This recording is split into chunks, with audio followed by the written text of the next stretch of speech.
Začína cena Hypodrom Central, akciová spoločnosť na trati 2140 metrov, autoštartom bol 25 000 korún pre trojročné a staršie kone zo 600 účastníkov a dopredu vyráža zvonka Rapida. Na druhom mieste potom pri bariére Constance Missy, nasleduje dvojblok Coledla Bruce a Viking Cup. A pole nám uzatvára dvojica Premium Edition a Gessi. Takáto je situácia v oblúku. Krátko po štarte v čele v rezolutnom tempe zatiaľ Rapida. Zostane divadlo v dlouhé s amatérkou Klárou Jelinkovou.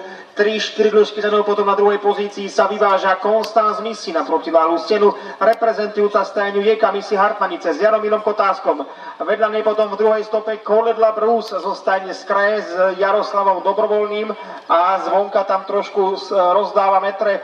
V tretej stope Viking Cup zostane Dobruský s amatérom Jozefom Dobruským mladším. Teraz sa už vyváža na druhú pozíciu, ale stále ide zvonka, je v ďalšom oblúku.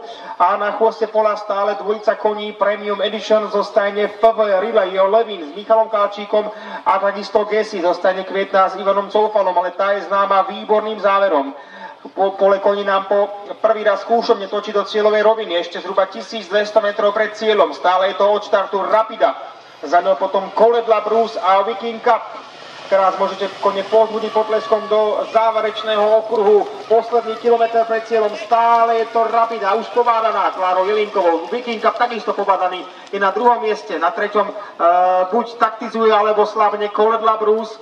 Za ňou sa vyváža Constance Missy už so stiahnutými klapkami uší. Uvidíme, či Gessi na 5. pozícii zrýchli. Tá sa približuje k tomu stredu pola, naopak Premium Edition sa teraz prepadol na poslednú pozíciu.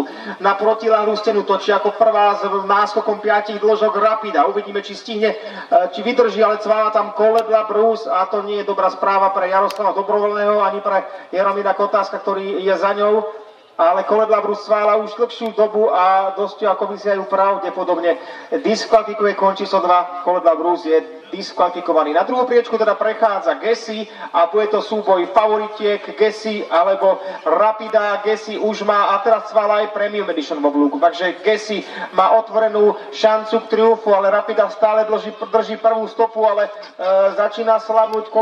Coledla Bruce tam cvála zvonka, dúfajme, že nedôjde ku kolízii, takže je to súboj Rapidy a Gessi, ešte tam aj cválajúca Coledla Bruce, ktorú Jaroslav Dobrovoľný nevyťahol von. Stále je to Gessi. Gessi teraz preberá iniciatívu a víťazí s Ivanom Coufalom. Gessi pred cválajúcou Coledla Bruce, ďalej potom Rapida, súboj o bronz, Constance Missy pred Viking Cupom a Premium Edition.